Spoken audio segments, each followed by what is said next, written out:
Bonjour et bienvenue dans ce flash d'informations spéciales concernant The Elusive Samurai. Après 2 ans de publication dans le Wiki Shonen Jump et bientôt 10 tomes publiés au Japon et 7 tomes en France, la troisième œuvre de Yusei Matsui va enfin avoir une adaptation animée.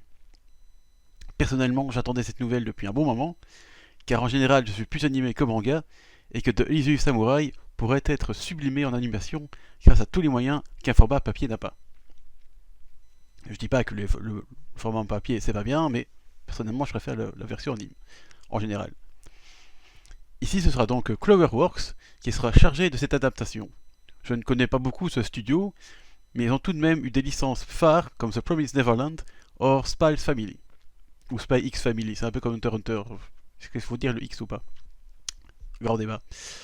Le staff annoncé est déjà apparemment plutôt solide, avec des expériences comme les derniers films Pokémon, donc c'est déjà assez rassurant.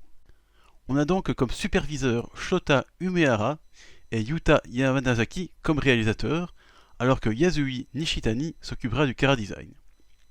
J'ai lu qu'ils ont tous les trois travaillé sur Wonder Egg Priority, donc ils se connaissent et on peut espérer alors un travail efficace, vu qu'ils savent déjà comment chacun travaille, donc ça c'est déjà un bon début.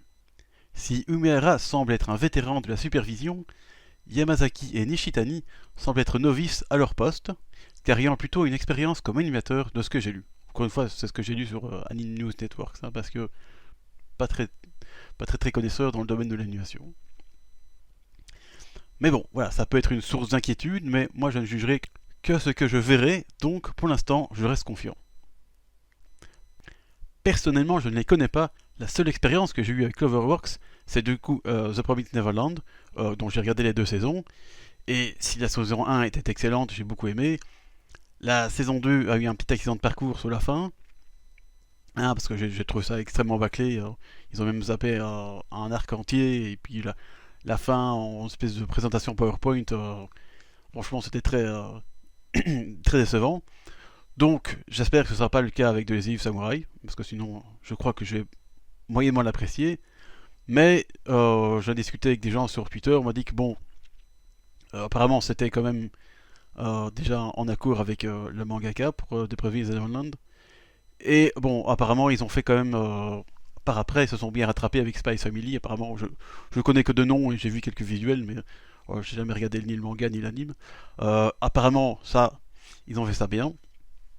Donc voilà, j'espère qu'ils vont alors rester sur leur travail de qualité qu'ils ont fait avec Spy Family plutôt qu'avec The Promised Neverland.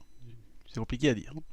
Du coup, j'espère que cette adaptation animée de The Elusive Samurai se fait dans les meilleures conditions possibles pour qu'on ait un produit fini de qualité, car il y a nombre de batailles dans le manga qui demandent tout de même du travail, tant c'est souvent très détaillé, nerveux et parfois assez long. En tout cas, le compte Twitter officiel a déjà dévoilé un premier teaser avec, à la fin, un premier visuel de Cloverworks, et je trouve ça vraiment très réussi. Le design est très fidèle au manga, même si on voit des éléments qui ont été simplifiés, comme les motifs sur la tenue de Tokiyuki. Je n'en tiendrai pas rigueur au studio si c'est pour simplifier leur travail d'animation, et donc avoir un travail de qualité. Parce qu'il faut avouer que Yusei Matsui a fait quand même beaucoup de détails sur les tenues des personnages, et qu'en animation ça devait vachement être compliqué à faire, parce qu'il faut alors, chaque fois redessiner tous les petits détails. Hein, c'est un peu comme les fameuses taches de sel dans Dragon Ball. Bon, je pourrais comprendre qu'ils aient simplifié ça pour que ce soit plus facile. Donc pour l'instant, je ne râlerai pas là-dessus. D'ailleurs, cette fidélité me fait penser à Lerch, le studio d'animation derrière l'adaptation animée de Assassination Classroom, qui avait été très fidèle aussi. J'avais même trouvé qu'il avait sublimé les designs de Yusei Matsui, et je pense que je préfère même le design de Lerch à celui de Yusei Matsui, mais c'est peut-être parce que j'ai vu l'anime en premier et ça a tendance à beaucoup jouer dans mes préférences. Ça ne veut pas dire que ce que Yusei Matsui avait fait c'est moins bien, mais moi j'avais préféré ce qu'ils avaient fait à Lerch, j'espère que je prononce ça bien. Voilà, et ça m'arrive souvent, en fait quasiment à chaque fois. Pour Hunter x Hunter c'est pareil, Dragon Ball c'est pareil. D'ailleurs, ça va être une expérience originale pour moi cette adaptation animée de The Elusive Samurai, car ce sera la première fois que j'aurai lu un manga avant l'animé, et donc je me demande comment je vais réagir, car je suis assez difficile et j'aime rarement les designs qui viennent après ce que j'ai découvert.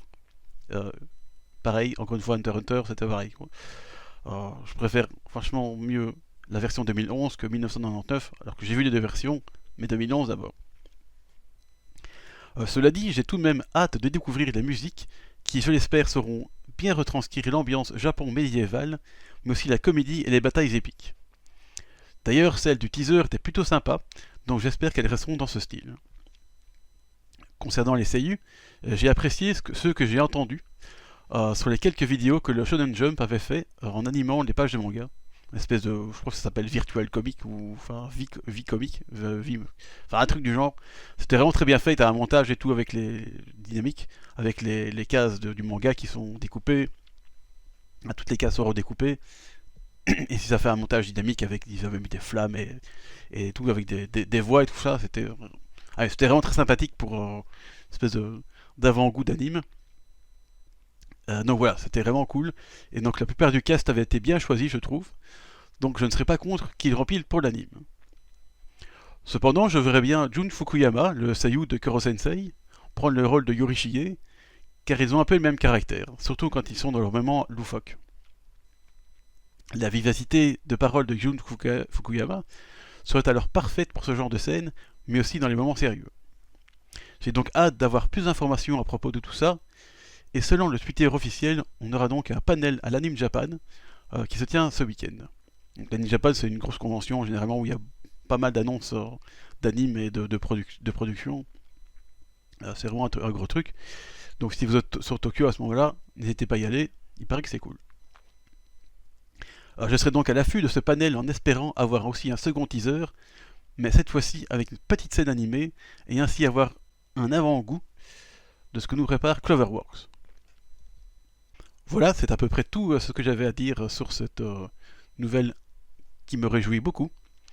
J'ai vraiment hâte de voir le premier épisode en espérant qu'un diffuseur francophone comme ADN ou Crunchyroll s'occupe de l'importer par chez nous, même si ça n'a pas le petit succès que le manga a au Japon. Alors à la semaine prochaine pour plus de détails.